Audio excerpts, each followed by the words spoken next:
UP sugar company सभी किसान भाइयों का आज की परिचर्चा में स्वागत करती है।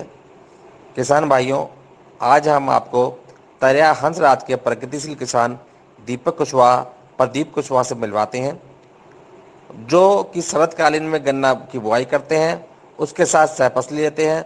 दोनों फसल को लेने से वो दोहरा लाभ कमाते हैं। शरद का उनका मैं ये मानना है कि शरतकालीन गन्ने की पैदावार बसंतकालीन गन्ने से 25% ज़्यादा होती है। साथ ही उनका ये भी कहना है, चूँकि सेवरी परिक्षेत्र में हर साल मई में अप्रैल में वर्षा ज़्यादा हो रही है, जिसके कारण माह में बोया जो गन्ना होता है वो पानी से या तो गल जाता है या उसमें कल्ले कम बनते हैं। तो उनका ये कहना है, इसी वजह से हम शरतकालीन में गन्ना बुआई करते हैं और साथ ही उसकी देखभाल करते हैं, ताकि वो गन्ना बरसात से पूर्व इतना बढ़ जाए कि उसमें कोई नुकसान ना होने पाए। मैंने जब उनसे चर्चा की आखिर शरतकालीन में आप कौन सी विधि अपनाते हैं जो आपका गन्ना इतना अच्छा खड़ा हुआ है, तो उन्होंने बताया कि सर, हम लोग का जो ध्यान होता है कि हम ये देखते हैं कि किस समय गन्ने में कल्ले निकल रहे हैं। अगर हम कल्ले निकलते देखते हैं तो हमें कितने कल्ले चाहिए, कि अगर वो कह रहे थे ये देख के हम ये खुश नहीं होते हैं कि एक पौधे में 10 कल्ले निकल गए, 12 कल्ले निकल गए। वो कहते हैं हमें एक गन्ने में अगर 6 कल्ले चाहिए, 7 कल्ले चाहिए, 8 कल्ले चाहिए।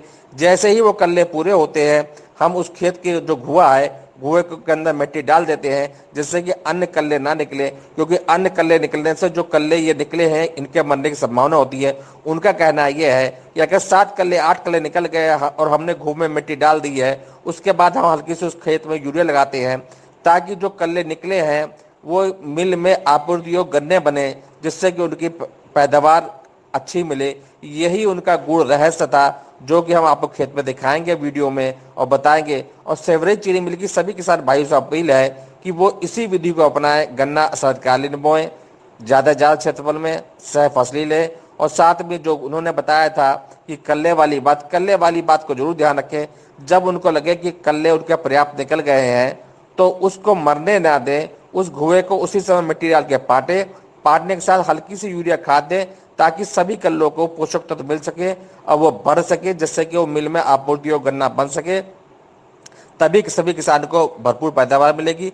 साथ ही उन्होंने यह भी बताया मेरे को कि गन्ना बधाई अति आवश्यक है। जब गन्ना की वो बधाई करते हैं, जब कैंची बधाई करते हैं, तब उन गन्ना की बढ़वार और बढ़ती है, जिससे उनको भरपूर पैदावार मिलती है। आप इनका गन्ने बधा हुआ गन्ना भी है वो भी देख लेंगे। साथ में हमारे जिला गन्ना अधिकारी श्री वेद प्रकाश सिंह साहब भी उस खेत का भ्रमण करने गए थे, वो भी देख के काफ़ी खुश हुए और उन्होंने कहा कि सभी किसान भाइयों को इस तरह से गन्ना की खेती के लिए प्रेरित करें और आपको पहले नमस्कार कहना चाहता हूँ। जी जी धन्यवाद। प्रदीप कुशवाहा जी, आपके गांव का नाम? तरया सुजान है। तरया सुजान है। और आप गन्ने की खेती कर रहे हैं जी।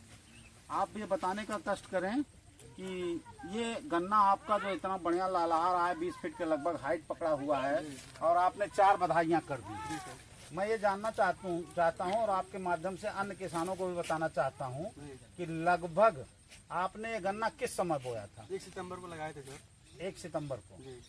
और उसके बाद सहफसली के रूप में आपने क्या किया? इसे मूली लगाए थे। और सबसे पहले तो आप ये बताएं कि गन्ने की लाइन से लाइन की दूरी आपने क्या रखी? 4.5 फीट रखे हैं सर। 4.5 फीट। और बड से बड की एक सिंगल बड लगाया? जी सर, सिंगल वर्ड। बड से बड की दूरी 1.5 फीट लगाए थे। बड से बड की दूरी 1.5 फीट। जी। और आज तो काफी टिलर दिख रहे हैं आपके। जी सर, 10-10 टिलर, 12-12 टिलर हैं सर। गन्ने तैयार हैं। 10-10, 12-12 टिलर हैं। जी। और फिर गन्ने के साथ आपने सहफसली के रूप में क्या लिया? मूली लिया। मूली लिया। मूली कुल 0.2 हेक्टेयर में आपका ये गन्ना है। जी जी। 0.2 हेक्टेयर में मूली आपने कितने की बेचा? 45,000 का। 45,000 की मूली बेचा। जी। और साथ में फिर उसके बाद मूली के बाद दूसरा इंतजाम में लिया, आलू लिया, पालक लिया, धनिया लिया, लहसुन लिया। अच्छा, इतनी चीजें आपने छोटे से अपने खेत में लिया। जी जी। ये लगभग कितने का मार्केट में आपने बेच दिया? आलू, पालक, धनिया 20,000 का सर। 20,000। आपका कथन ये है कि 0.2 हेक्टेयर में आपने इस खेती में इन 4.5 फीट की दूरी पर आपने लाइन से लाइन की दूरी रखी और सिंगल बड से 1.5 फीट पर आपने लगाया और बीच में सहफसली के रूप में पहले मूली लिया, फिर पालक, धनिया, आलू, लहसुन का लिया। पहले वाले में आपने 40,000 रुपए पाया। 45,000। फिर आपने 20,000 का ये सब बेचा। टोटल आप 0.2 हेक्टेयर में लगभग 65,000 रुपए और अपने घर के खाने के अलावा आपने बेच लिया मार्केट में।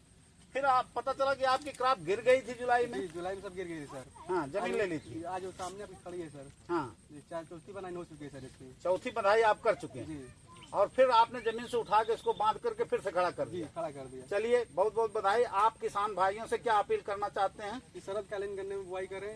हाँ। इसमें आप किसान को अतिरिक्त इंटरक्रॉप ले सकते हैं। इसमें उनका बेनिफिट आय दुगनी हो सकती है। और गन्ना अब देख ही रहे हैं सर। और ट्रेंच से बुआएं, ट्रेन से किए हैं सर। दूरी बना के बुआएं और उसका फसली के रूप में फायदा लें। किसान भाई 4 से 5 फीट भी ले सकते हैं। अच्छी फसल उनकी हो जाएगी। हम तो 5 फीट सब बोने जा रहे हैं। अच्छा, जी चलिए, बहुत बहुत बधाई। आप युवा किसान हैं, इसके लिए हम सारा विभाग आपको धन्यवाद देता है। और इसी तरीके से आप और किसानों का उत्साहवर्धन करें अपने गाँव में। धन्यवाद।